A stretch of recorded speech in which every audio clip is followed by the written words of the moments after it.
పాకిస్తాన్ యొక్క మన సైనిక కమాండ్ మునీర్ చాలా బాగుంటాడు. మనిషి చాలా స్మార్ట్గా ఉంటాడు. అతని మాటలు కూడా చాలా మృదువుగా ఉంటాయి.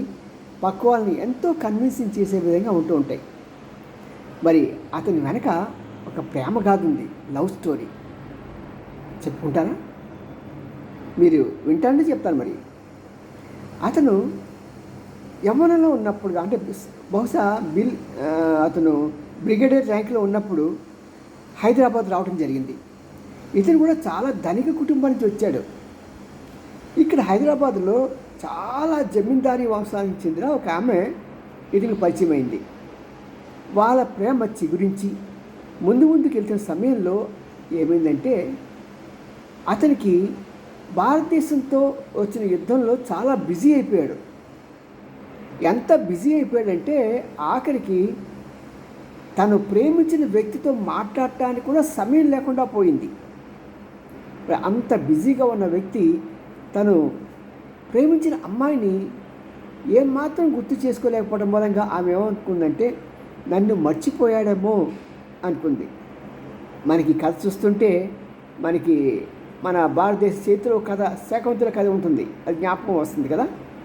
అలాగే పాపం ఇతను కూడా తను మర్చిపోయాడు. అలాగ మర్చిపోయి ఇంకో ఆమెను పెళ్లి చేసుకున్నాడు. ఆ సంగతి ఈ జమీందారిని తెలిసింది. ఈమె కూడా చాలా అందగత్తే. అప్పటికే ఆమె డాక్టర్ కోర్స్ చదువుతున్నది. సరే, తను ఏం చేసిందంటే, తను ఇంకా పీజీ చేసి తన జీవితం మొత్తం కూడా ప్రజలకు అంకితం చేయాలి అనుకుంది.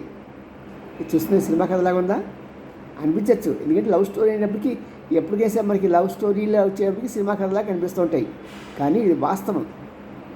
మరి అతను ఏం చేశాడంటే, అయితే ఆమె ఏం చేసిందంటే, తన జీవితం మొత్తం కూడా తను సంపాదించిన డబ్బు అంతా కూడా కేవలం అనాథ పిల్లలు, పేద ప్రజలు, ఆమె కులం, మతం, జాతి ఏ విచక్షణ లేకుండా అందరికీ చదువులు చెప్పించింది. ఎంత గొప్ప హృదయం అండి! ఆమె జీవితంలో అతను మర్చిపోవడానికి తన మటుకు తను ఏకాగ్రతతో గొప్ప కార్యం తలపెట్టింది. మరి అలాంటి స్త్రీ, ఈవెన్ ఇప్పుడు చూసుకోండి, మునీర్ ఎంత బాగుంటాడో, ఎంత హ్యాండ్సమ్గా ఉంటాడో. మన మీటింగ్లో పెట్టినప్పుడు అతను మాట్లాడుతుంటే ఎంత బాగున్నాడని మొగాళ్ళకే అనిపించింది. మరి ఆమె ఇంకా అందగత్తెట, ఇంకా చక్కగా మాట్లాడుతుంట ఆ జమీందారీ అమ్మాయి. మరి ఇలాంటి జంట కలిసి ఉంటే అలా ఆ తీరే వేరబ్బా అనిపిస్తుంది. బట్ ఏదేమైనా సరే పెద్దవాళ్ళు కూడా మంచి ప్రేమ కహానీలు ఉంటాయండో.